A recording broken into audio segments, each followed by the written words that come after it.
ফেসবুকেই থাকুন আপনি বিকালবেলা, আপনাকে রাস্তায় বেরোতে হবে না, আপনাকে রাস্তায় বেরোতে হবে না। আর রাস্তায় আপনি যাতে না বেরোতে পারেন তার ব্যবস্থাও আমি করব।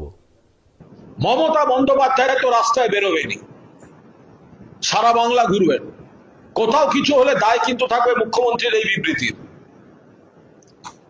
মানবাধিকার কমিশন, মহিলা কমিশন, রাষ্ট্রপতি, পুলিশ কোথায়?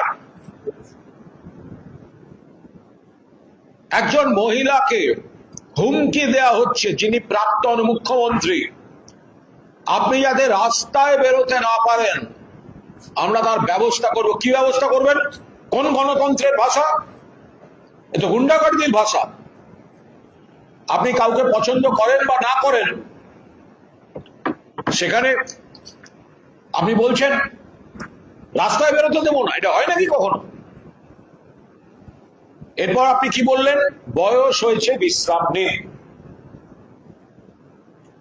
মমতা বন্দ্যোপাধ্যায়কে সামলাতে পারছেন না।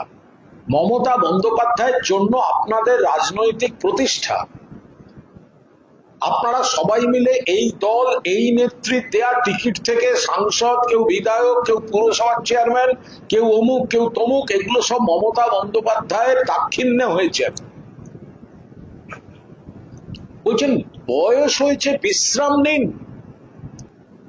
আপনি বয়স তুলে কথা বলছেন কেন? বয়স তো মনের বয়স এবং শরীরের সামর্থ্য।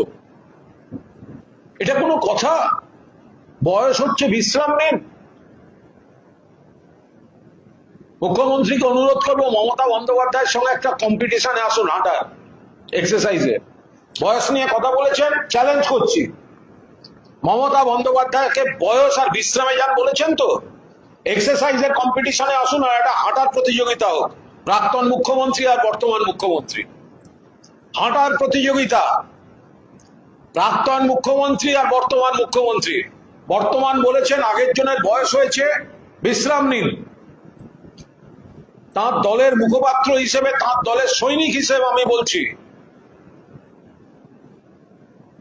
বয়স সরিয়ে রাখুন, শরীর আর মন নিয়ে বিচার করুন।